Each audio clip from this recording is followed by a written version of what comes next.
निर्मला सीतारमण जी और उनकी पूरी टीम को इस जनता जनार्दन का बजट, पीपल्स का बजट, इसके लिए बहुत बहुत बधाई देता हूं। साथियों, आमतौर पर बजट का फोकस इस बात पर रहता है कि सरकार का खजाना कैसे भरेगा, लेकिन ये बजट उससे बिल्कुल उल्टा है।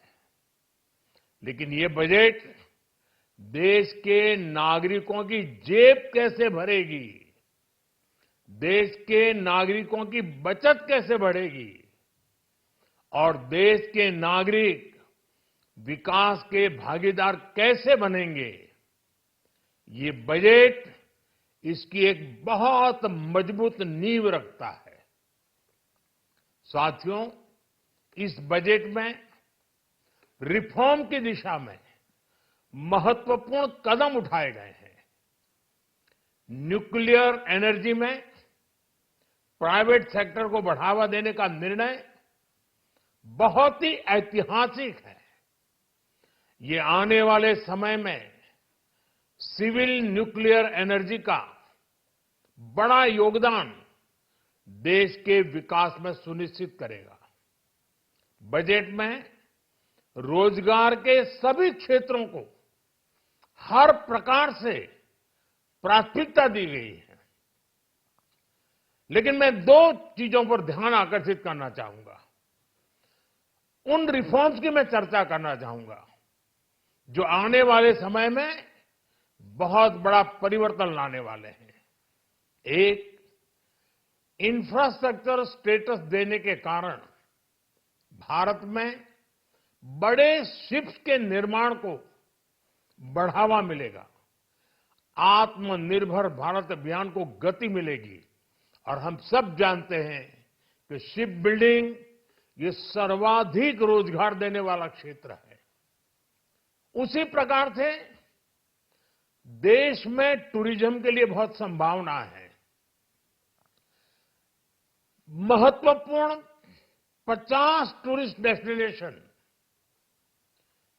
वहां पर जो होटल्स बनाएंगे, उस होटल को पहली बार इंफ्रास्ट्रक्चर के दायरे में लाकर टूरिज्म पर बहुत बल दिया है। इससे हॉस्पिटैलिटी सेक्टर को, जो रोजगार का बहुत बड़ा क्षेत्र है, और टूरिज्म जो रोजगार का सबसे बड़ा क्षेत्र है, एक प्रकार से चारों तरफ रोजगार के अवसर पैदा करने वाला एक क्षेत्र को ऊर्जा देने वाला काम करेगा। आज देश विकास भी विरासत भी इस मंत्र को लेकर चल रहा है। इस बजट में भी इसके लिए भी बहुत महत्वपूर्ण और ठोस कदम उठाए गए हैं। 1 करोड़ पांडुलिपियों के लिए संरक्षण के लिए, मैन्युस्क्रिप्ट के लिए ज्ञान भारतम मिशन लॉन्च किया गया है। साथ ही भारतीय ज्ञान परंपरा से प्रेरित एक नेशनल डिजिटल रिपोजिटरी बनाई जाएगी। यानी टेक्नोलॉजी का भरपूर उपयोग किया जाएगा और हमारा जो परंपरागत ज्ञान है उसमें से अमृत निचोड़ने का भी काम होगा। साथियों, बजट में किसानों के लिए जो घोषणा हुई है वो कृषि क्षेत्र और समूची ग्रामीण अर्थव्यवस्था में नई क्रांति का आधार बनेगी। पीएम धन धान्य कृषि योजना के तहत 100 जिलों में सिंचाई और इंफ्रास्ट्रक्चर का डेवलपमेंट होगा।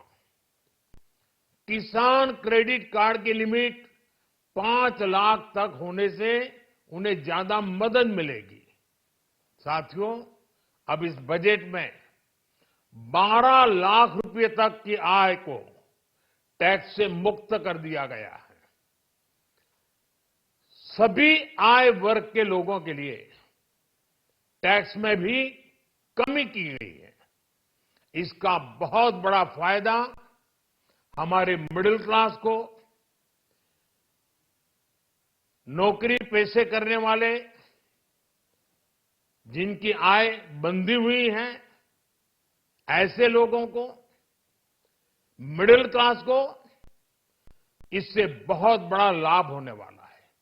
उसी प्रकार से जो नए नए प्रोफेशन में आए हैं, जिनको नए नए जॉब मिले हैं, इनकम टैक्स की ये मुक्ति उनके लिए एक बहुत बड़ा अवसर बन जाएगी।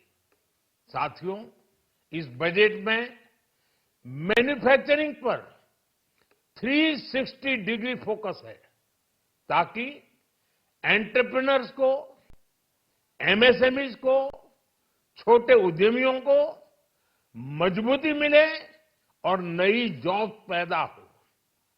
नेशनल मैन्युफैक्चरिंग मिशन से लेकर clean tech, leather, footwear, toy industry जैसे अनेक सेक्टर्स को विशेष समर्थन दिया गया है। लक्ष्य साफ है कि भारतीय प्रोडक्ट्स ग्लोबल मार्केट में अपनी चमक बिखेर सके। साथियों, राज्यों में इन्वेस्टमेंट का एक वाइब्रेंट कॉम्पिटिटिव माहौल बने, इस पर बजट में विशेष जोर दिया गया है। एमएसएमईज और स्टार्टअप के लिए क्रेडिट गारंटी को दोगुना करने की घोषणा भी हुई है।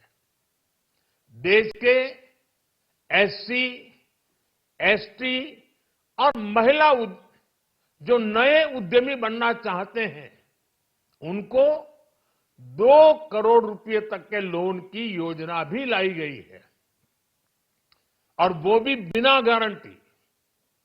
इस बजट में न्यू एज इकोनॉमी को ध्यान में रखते हुए गीग वर्कर्स के लिए बहुत बड़ी घोषणा की गई है। पहली बार गीग वर्कर्स का ई श्रम पोर्टल पर रजिस्ट्रेशन किया जाएगा। इसके बाद इन साथियों को स्वास्थ्य सेवा और दूसरी सोशल सिक्योरिटी स्कीम्स का लाभ मिलेगा। ये डिग्निटी ऑफ लेबर, इसके प्रति, श्रम एव जयते के प्रति सरकार के कमिटमेंट को दर्शाता है। रेगुलेटरी रिफॉर्म से लेकर फाइनेंशियल रिफॉर्म्स, जन विश्वास 2.0 जैसे कदमों से मिनिमम गवर्नमेंट और ट्रस्ट बेस्ड गवर्नेंस के हमारे कमिटमेंट को और बल मिलेगा। साथियों, ये बजट न केवल देश की वर्तमान आवश्यकताओं को ध्यान में रखता है, बल्कि हमें भविष्य की तैयारी करने में भी मदद करता है।